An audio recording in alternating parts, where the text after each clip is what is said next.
Brooks's car restorations. In today's episode, unfortunately, we had to.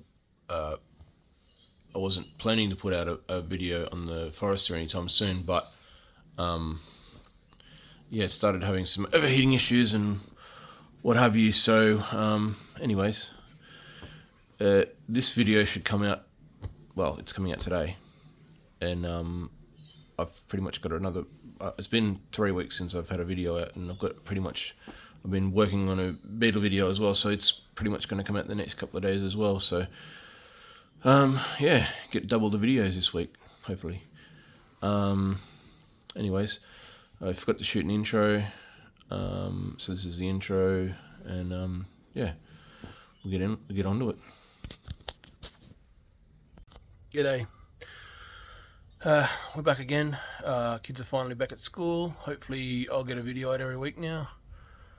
Yeah, I was trying to juggle spending time with my kids and doing stuff in the cars, and the kids win out every time, so I feel guilty. But when they're at school, I've got more time to potentially knock things out. So hopefully there'll be another video out this week. Anyways, so last video I had a bit of a whinge and I don't know, whatever. I ran about views and this and that and whatever else, and I mean, it's not what I got into the YouTubing for, really, to be honest. And I don't know why I went on about that stuff, but anyways, I apologise. Yeah, I use this platform to connect to other YouTubers. So I've met a few friends already who I talk to about stuff, and you know, contact to and chat, watch their videos, they watch mine, etc. Anyways, my video style really right from the beginning was vlogging.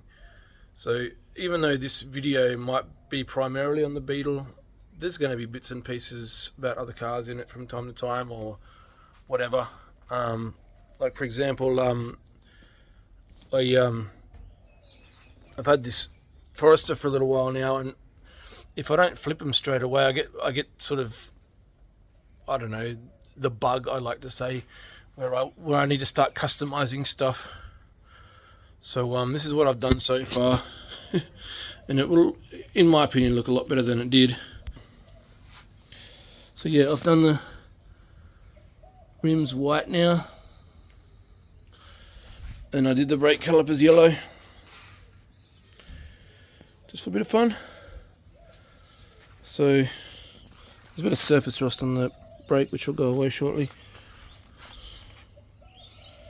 Looks pretty darn nice though. Well, with the yellow, green and white anyways.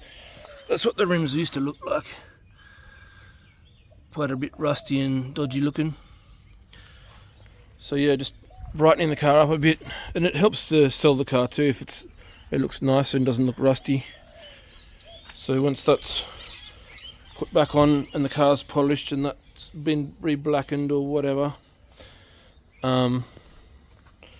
anyways, that's the before, and I'll show you the after in a bit, I guess. But yeah,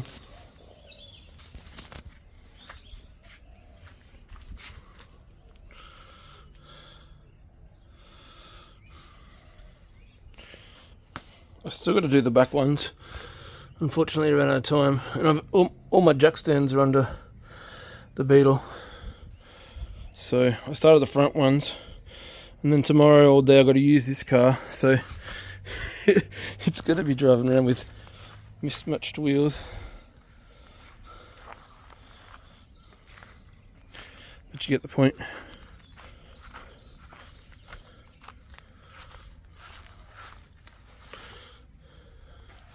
I'll do the wheel a little bit more of a clean up, but you get the point. So I'm looking a bit better. Also, the car sits way too high, so it's not gonna, unless I lower it, it's not gonna really, yeah. Anyways, just a quick sidetrack from the other project. For those of you who watch regularly, Dad might not be in the videos for the next couple of months or weeks. He's had a really nasty motorbike accident, and he's fine. He's but he's busted his shoulder, completely broke the scapula or whatever it's called, the shoulder blade, whatever it's called, scapula or whatever. I don't know. I'm not a smart person with medical stuff, but yeah, not fun. And he wishes he could come and hang out with us, but yeah, he's unfortunately disposed of for a little while. He's taken a good rest. Unfortunately, being forced to. It's the only way you can get him to rest is by forcing him to rest. Anyways, so yeah, Dad, get well, get better. Yeah, so we'll be cracking on the next few, probably next month to 2 months, mostly by ourselves. Dad'll come with us occasionally and hang out, I guess, but he probably won't be doing a heck of a lot. Anyways. Rightio. So before I get back on the Beetle, I've unfortunately got to deal with on the Forester. I've tested for head gaskets and all that sort of stuff, because the first thing people say when you got a overheating issue with your Subaru or whatever else is that it's probably a head gasket. I've done all the tests for that. No oil in the water, no water in the oil, no smoke, no. As soon as it's getting hot, it's basically spitting the water out of the overflow. I changed the cap, hoping that would be a simple fix, which it didn't fix. And so now I've got a thermostat for it. The interesting thing with the Subarus, and I don't know of any other engines that do this, but with most engines the thermostat's on top of the engine, but with the Subarus, and this is the main reason why I'm showing it, because it's probably not that interesting otherwise, is up under there is a thermostat behind that pipe. So yeah, it's not the easiest thing to get to, unfortunately, but either way, even so, we've still got to get it off and change it. So fun. Probably won't show the befores and afters. I'll just do it and hopefully get back onto the Beetle as soon as possible.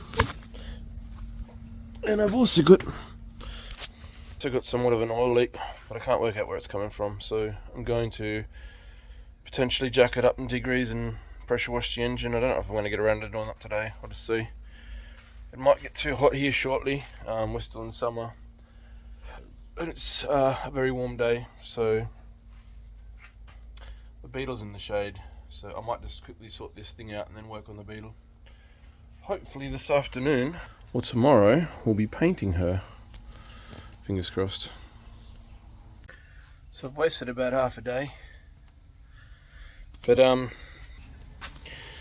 so I had to get the fan up out of the road because there's about half an inch to an inch gap in there to get at stuff. But finally got the bastard out, so I'm gonna go test that. But looks pretty old. It's a little bit rusty inside as well. And yeah, fun. This clip fought me fucking tooth and nail, excuse my language. But yeah, I hate these things. I'm gonna take that off and replace it with one of those to make future jobs a bit easier. It's almost busted my knuckles trying to get this damn thing out. So yeah, test this one, test the new one, see if they're all working properly, and then throw them back in the car. I'll probably do it a bit later, because right now we're hitting the middle of the day and it is stinking hot.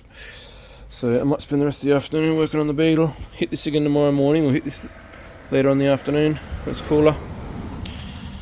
Alrighty, and we'll get back to it later. So a good way, or the best way I know how to test thermostats, is to boil the living hell out of them. So this is the old one. It's been boiling for some time.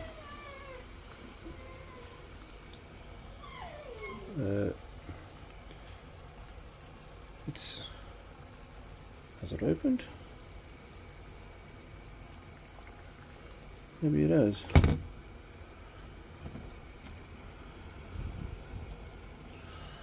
So maybe that's not the issue. Maybe it's not opening enough.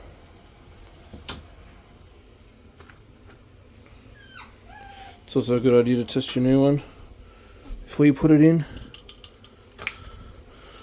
Maybe it's not opening at the right time, I don't know. Oh well, that kills my idea or my theory. So basically we've done all the small things to the Subi. The overheating wasn't solved with the new radiator cap, new overflow bottle, and or new thermostat. I used my camera thing and went up inside the water pump, and the water pump is absolutely shot. So we're not going to be doing that right now because it's due for a timing belt very shortly. So we'll probably do the timing belt and the water pump and the oil leak all in one, potentially pull the engine. So it'll have to wait till after I'm done with the Beetle. So it'll be probably maybe a month away from now, 2 weeks to a month. I'm just going to keep driving it as it is, without the thermostat, so that the coolant circulates a bit better in the engine, and takes longer to overheat, and just using it on short trips and stuff, because it wasn't really overheating unless I went on long trips. But you know, just sort of 15-20 minute trips or just around town wasn't so bad. But yeah, there's a bit of a noise too. I wasn't really listening to it, but now I sort of hear it. So yeah, we need a new water pump, but I might as well do that while I'm doing the timing belt, because they usually change the water pumps when they do the timing belt anyway. So I've got the new engine crane there now, so there's no excuse why we can't do it. Normally I would send it to a mate or something, because you know, I didn't have an engine crane before, now I've got one. So I've got to do some research. I want to see if I can potentially do it without taking the engine out of the car. I know I've heard stories of people doing it without having to take the engine out. I think it takes a lot longer or something, but it doesn't really faze me. If I don't have to completely remove the engine, I'd rather not. But yeah, I don't know. We'll see. Anyways, sorry. I hope this video was somewhat interesting. And yeah, should be another video coming shortly. To be continued.